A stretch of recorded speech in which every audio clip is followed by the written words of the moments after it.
Hello friends, welcome back to the channel. स्वागत है आपका आपके फेवरेट चैनल इंडोलॉगस में। आज के इस वीडियो में हम डिस्कस करने वाले हैं most expected questions plus previous year questions को, जो कि आपके रेलवे ग्रुप डी के एग्जाम में काफ़ी ज़्यादा हेल्पफुल साबित होने वाला है। रेलवे ग्रुप डी का एग्जाम स्टार्ट हो रहा है 17 अगस्त 2022 से। एंड इस तरह की वीडियो जो है आपके एग्जाम्स के लिए काफ़ी ज़्यादा हेल्पफुल होंगे। वीडियो को पूरे अंत तक देखिए, यहाँ पर बहुत ही कम समय में आपको लगभग 100 से ज़्यादा प्रश्नों का उत्तर मिलने वाला है। लेक्चर कंटिन्यू करते सबसे पहले देखते हैं इंडेक्स से रिलेटेड एक प्रश्न। प्रश्न पूछा जा रहा है कि इस इंडेक्स को जारी कौन करता है। इंडेक्स का नाम क्या है? Global gender gap report. तो बताइए, आपको बताना है आपको कि कौन सा संस्था जो इसे रिलीज करता है। तो इसे रिलीज करता है world economic forum. World economic forum जो है, इसे स्टैब्लिश किया गया था 1971 में। इसका हेडक्वार्टर है स्विट्जरलैंड के जिनेवा शहर में। आगे हम भारत की रैंकिंग देखेंगे। 2022 में भारत की रैंकिंग रही है 135 आउट ऑफ 146 कंट्रीज। एंड 2021 में बात करें तो भारत की रैंकिंग क्या थी? 140 आउट ऑफ 156 कंट्री। कौन से इंडेक्स की बात कर रहे हैं हम? Global gender gap report. इसमें देखा जाता है कि मेल एंड फीमेल जो जेंडर है उसके बीच में कितना ज़्यादा गैप कौन से देश में है। टॉप 5 कंट्रीज की बात करें तो आइसलैंड जो है नंबर 1 पे रहा है, फिनलैंड नंबर 2 पे रहा है, नॉर्वे नंबर 3 पे, नंबर 4 पे रहा है न्यूजीलैंड, एंड नंबर 5 पे रहा है स्वीडन। आइसलैंड में जो है सबसे कम जेंडर गैप है, यानी सबसे ज़्यादा जो जेंडर इक्वलिटी जो है वो कहाँ पर है? आइसलैंड में ही है। ठीक है। बात करें अफगानिस्तान जो है, यहाँ पे वर्स्ट परफॉर्मिंग कंट्री रहा, यानी सबसे आखिरी स्थान पर रहा है अफगानिस्तान। तो याद रख सकते हो, इंडिया की रैंकिंग इंपॉर्टेंट है 135 2022 में। यहाँ पर देखो कुछ इंपॉर्टेंट इंडेक्स लिखे गए हैं एंड उन्हें जो है कौन सा ऑर्गेनाइजेशन जारी करता है उनके सामने लिखे गए हैं। सबसे पहले आपको देखना है ease of doing business index, जो इससे पहले जो है वर्ल्ड बैंक जारी करता था। अभी वर्ल्ड बैंक ने इस इंडेक्स को बंद कर दिया है जारी करना। वर्ल्ड डेवलपमेंट रिपोर्ट की बात करें तो इसे जारी करता है वर्ल्ड बैंक ही। वर्ल्ड इकोनॉमिक आउटलुक को जारी करता है आईएमएफ यानी international monetary fund. Global hunger report की बात करें तो इसे जारी करता है wealth hunger life and concern world wide, याद रखिएगा। एंड वर्ष 2021 का जो ग्लोबल हंगर इंडेक्स है उसमें भारत की रैंकिंग रही है 101वां, यानी 101वें स्थान पर आया भारत। कितने कंट्रीज में से? 116 देशों में से, याद रखिएगा। ग्लोबल इनोवेशन इंडेक्स की बात करें तो ग्लोबल इनोवेशन इंडेक्स को जारी करता है INSEAD and world intellectual property organisation, जिसे हम विप्पो भी कहते हैं। एंड ग्लोबल इनोवेशन इंडेक्स 2021 में भारत की रैंकिंग रही है 46। तो ये आपको याद रख लेना है, 46 स्थान पर आया भारत। वर्ल्ड हैप्पीनेस रिपोर्ट को जारी करता है sustainable development solution network. Global corruption report को जारी करता है transparency international. Global competitiveness report जो है उसे जारी करता है world economic forum. And Bharat की जो दो महत्वपूर्ण रिपोर्ट या फिर इंडेक्स बोल सकते हो उसको देख लेते हैं। India state of forest report इसे जारी करता है forest survey of India. And India innovation index को जारी करता है नीति आयोग, याद रखिएगा। बात करें हम इनमें से किसे हम देश बंधु के रूप में जानते हैं, तो देश बंधु हम किसे कहते हैं? चितरंजन दास जी को कहते हैं। ऑप्शन डी हमारा यहाँ पे सही हो जाएगा। एंड यहाँ पर आगे हम देख लेते हैं कुछ निकनेम्स हैं जो हमारे जो बड़े बड़े लीडर्स थे उनके, या फिर जो भी फेमस पर्सनैलिटी थे उनके। तो देखो, अमीर खुसरो को जो है हम जानते हैं पैरट ऑफ इंडिया के नाम से, यानी तोताए हिंद के नाम से हम इन्हें जानते हैं। बाल गंगाधर तिलक को हम जानते हैं लोकमान्य तिलक के नाम से। जयप्रकाश नारायण जी को हम जानते हैं लोकनायक के नाम से, याद रखिएगा। ये दोनों बहुत ज्यादा एग्जाम में पूछा जाता है, लोकमान्य तिलक बाल गंगाधर तिलक, जयप्रकाश नारायण लोकनायक। सलीम अली को हम जानते हैं बर्ड मैन ऑफ इंडिया के नाम से। लाल बहादुर शास्त्री जी को हम जानते हैं मैन ऑफ पीस के नाम से, याद रखिएगा। एंड मरणोपरांत भारत रत्न सबसे पहले किसे दिया गया था? लाल बहादुर शास्त्री जी को। मैं यहाँ पे बात कर रहा हूँ मरणोपरांत भारत रत्न सबसे पहले किसे दिया गया था उसकी। डॉक्टर राजेंद्र प्रसाद की बात करें जो हमारे भारत के पहले राष्ट्रपति थे, तो इन्हें जो है देश रत्न एंड अजात शत्रु दोनों कहते हैं। राजा राम मोहन राय को हम जानते हैं morning star of India Renaissance के नाम से। एंड बात करें दयानंद सरस्वती की, जिन्होंने नारा दिया था वेदों की ओर लौटो, इन्हें हम कहते हैं Martin Luther of India. Lord Ripon को हम जानते हैं father of the local self government के नाम से। ढूंढीराज गोविंद फाल्के, जिनके नाम पे दादा साहेब फाल्के अवार्ड दिया जाता है, उन्हें हम कहते हैं grand father of Indian films. And बात करें हम 51st जो है दादा साहेब फाल्के अवार्ड, वो किसे दिया गया है? रजनीकांत जी को, याद रखिएगा। इंदिरा गांधी को हम कहते हैं आयरन लेडी ऑफ इंडिया, याद रखिए, जो हमारी भारत की पहली महिला प्रधानमंत्री थी। सरदार वल्लभ भाई पटेल जी को हम कहते हैं iron man of India and Bismarck of India भी जो है इन्हीं कहते हैं। कर्पूरी ठाकुर को हम कहते हैं जननायक, याद रखिएगा, यह इंपॉर्टेंट है। बात करें यहाँ पर हम, तो आगे हम देखते हैं अगला प्रश्न। प्रश्न है हमारा, निम्नलिखित में से किस कमेटी ने मौलिक कर्तव्यों को शामिल करने की सिफारिश की थी? तो मौलिक कर्तव्यों को शामिल करने के लिए किसने सिफारिश की थी? तो इस कमेटी का नाम है स्वर्ण सिंह कमेटी, याद रखिएगा। ऑप्शन डी हमारा यहाँ पे सही है। बात करें नरसिम्हन कमेटी जो है रिलेटेड है बैंकिंग रिफॉर्म से, याद रखिए। विवेक ओबरॉय कमेटी जो है ये भी बहुत ज़्यादा पूछा आता है, रेलवे रिस्ट्रक्चरिंग से रिलेटेड है ये। एंड बात करें यहीं पर हम तो कस्तूरी रंगन कमेटी जो है रिलेटेड है ड्राफ्ट नेशनल एजुकेशन पॉलिसी से। बलवंत राय मेहता कमेटी जो है रिलेटेड है पंचायती राज इंस्टीट्यूशन से, ये भी आपको याद रखना है।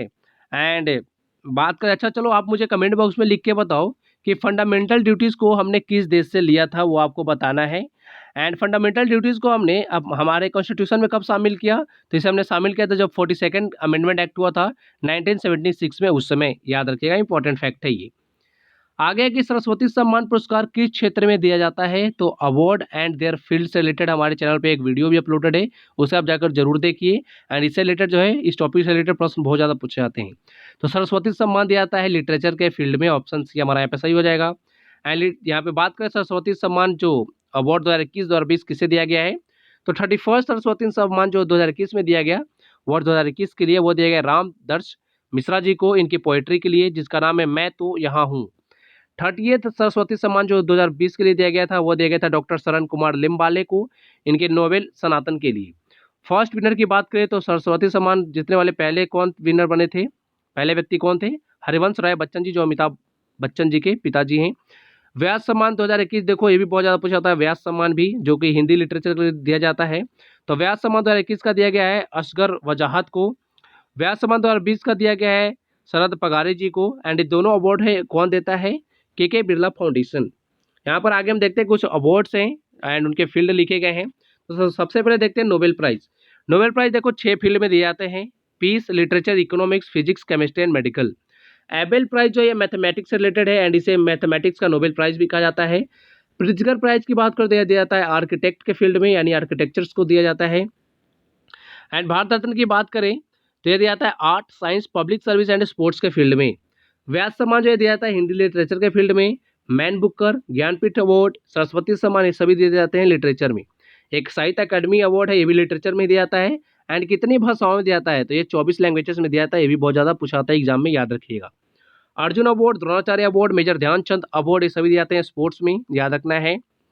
एंड बात करें यहाँ पे तानसेन अवार्ड की दिया जाता है म्यूजिक में, म्यूजिक के क्षेत्र में। ग्रैमी अवार्ड जो है ये भी म्यूजिक के क्षेत्र में दिया जाता है।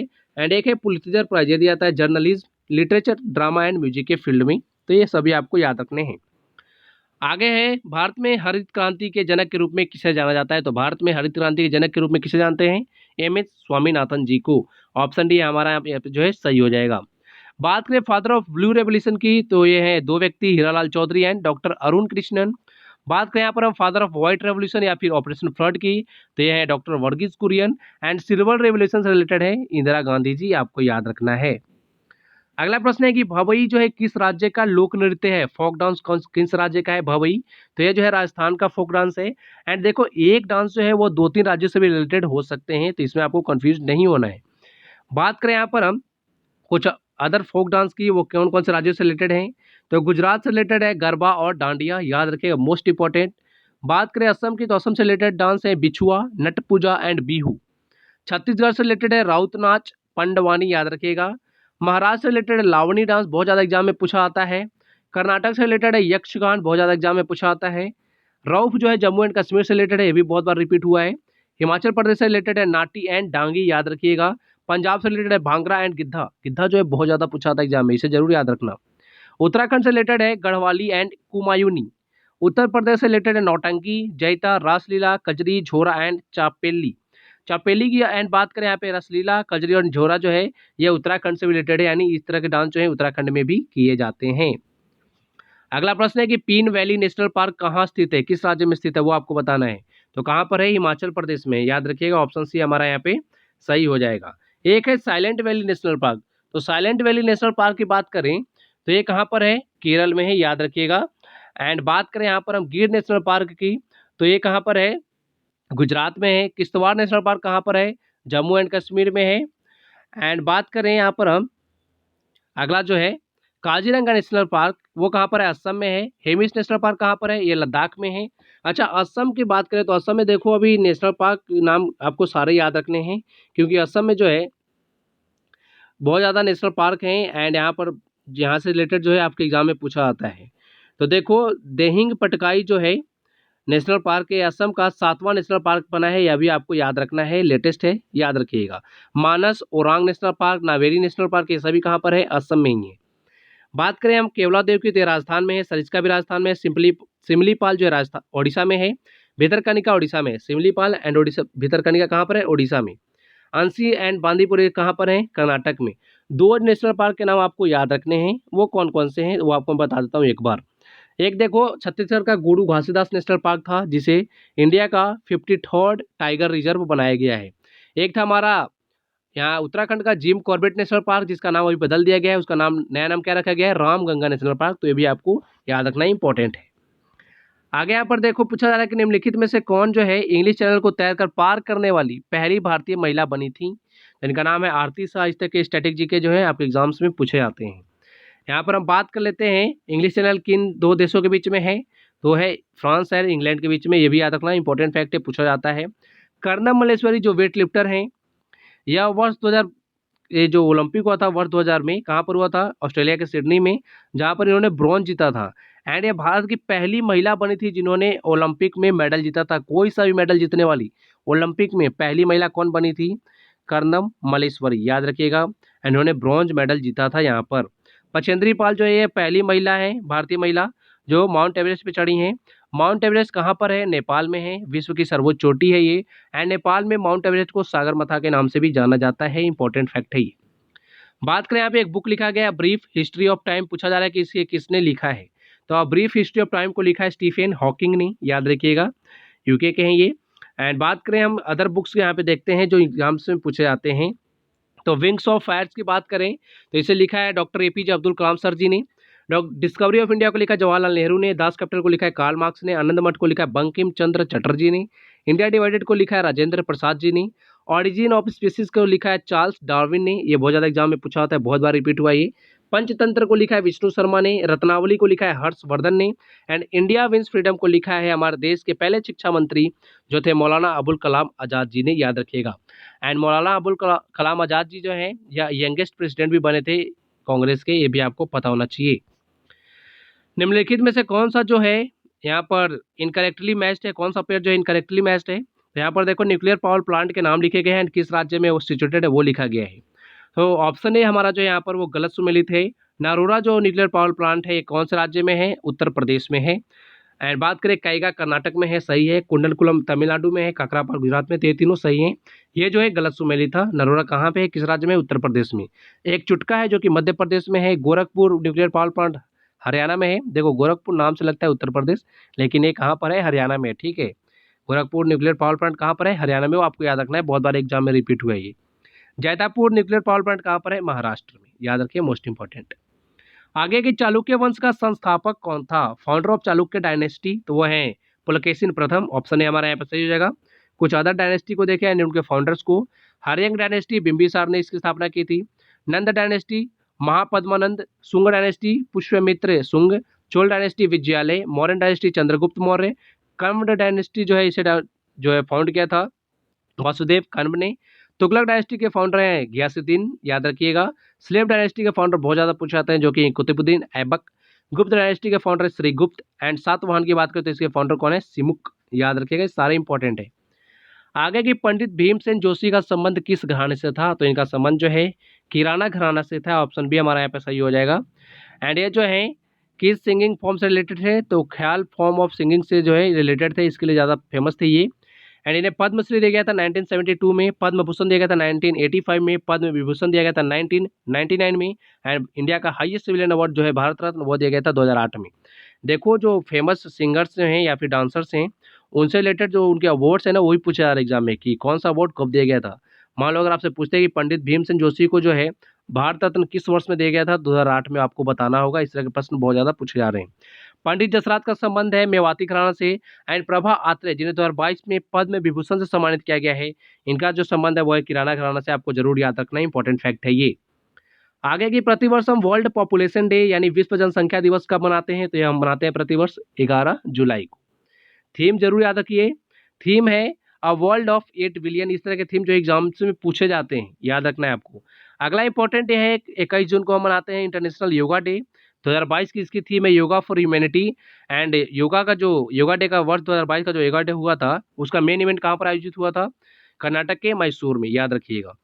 वर्ल्ड इन्वायरमेंट डे को याद रखिए, 5 जून को हम सेलिब्रेट करते हैं। 2022 की थीम है ओनली वन अर्थ। एंड इस बार की होस्ट कंट्री थी स्वीडन। इस तरह के प्रश्न भी पूछे जाते एग्जाम में, याद रखिए।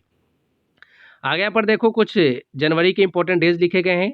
4 जनवरी को मनाते हैं वर्ल्ड ब्रेल डे। 9 जनवरी जिस दिन यहाँ पे सॉरी महात्मा गांधी जी भारत लौटे थे हमेशा के लिए, तो उस दिन हम मनाते हैं एनआरआई डे, जिसे हम कहते हैं प्रवासी भारतीय दिवस। 10 जनवरी को मनाते हैं वर्ल्ड हिंदी डे।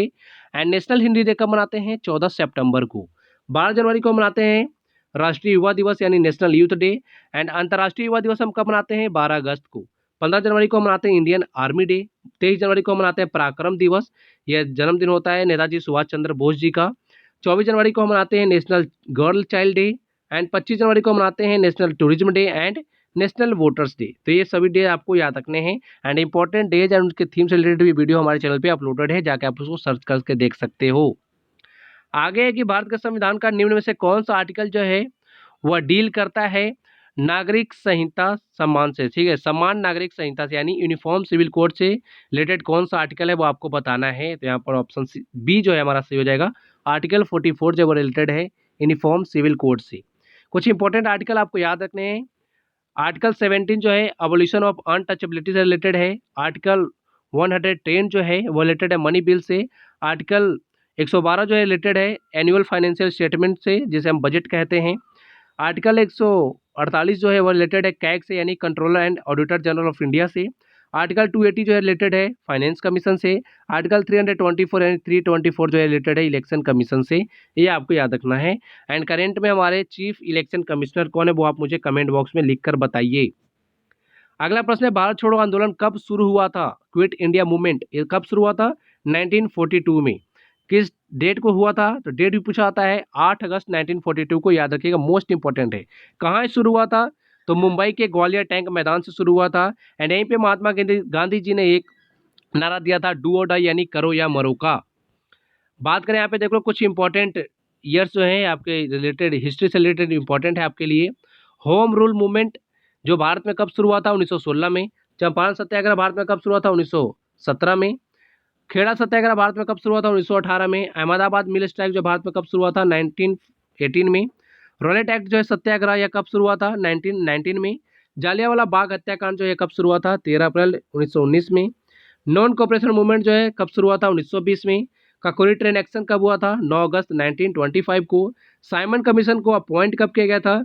8 नवंबर 1927 में। यह भारत कब आया था? 3 फरवरी 1928 में, याद रख लेना। 1929 का जो लाहौर सेशन हुआ था इंडियन नेशनल कांग्रेस का, जिसकी अध्यक्षता की थी जवाहरलाल नेहरू ने, यहाँ पर कांग्रेस ने पास किया था पूर्ण स्वराज को। ये भी आपको याद रखना इंपॉर्टेंट है। तो आज का वीडियो यहीं पे हम समाप्त करेंगे। आगे आपके लिए दो ये जो है आपके लिए प्रैक्टिस क्वेश्चंस हैं। 2 खिलाड़ियों के नाम दिए गए, उनसे रिलेटेड उनका स्पोर्ट्स पूछा जा रहा है आपसे। मेरा भाई चानू किस खेल से संबंधित है? निखत जरीन जो कॉमनवेल्थ गेम्स के क्लोजिंग सेरेमनी में फ्लैग बीरर थी, तो उनसे रिलेटेड प्रश्न पूछे जा रहे हैं। तो मेरा भाई चानू एंड निखत जरीन किस खेल से संबंधित है वो आपको बताना है। आपके ऑप्शन है wrestling, boxing, shooting, weight lifting. इन दोनों प्रश्नों का उत्तर नीचे कमेंट बॉक्स में जरूर लिखिए। एंड कॉमनवेल्थ गेम्स 2022 से रिलेटेड हमारे चैनल में वीडियो अपलोड हो चुका है, उसे जाकर आप जरूर देखिए। वहाँ से आपके एग्जाम में प्रश्न जरूर बनेंगे, तो उसे आपको जरूर देखना पड़ेगा। जाकर देखिए कॉमनवेल्थ गेम्स 2022 सर्च करिए बाई इंडोलॉगस एंड आपको वीडियो मिल जाएगी।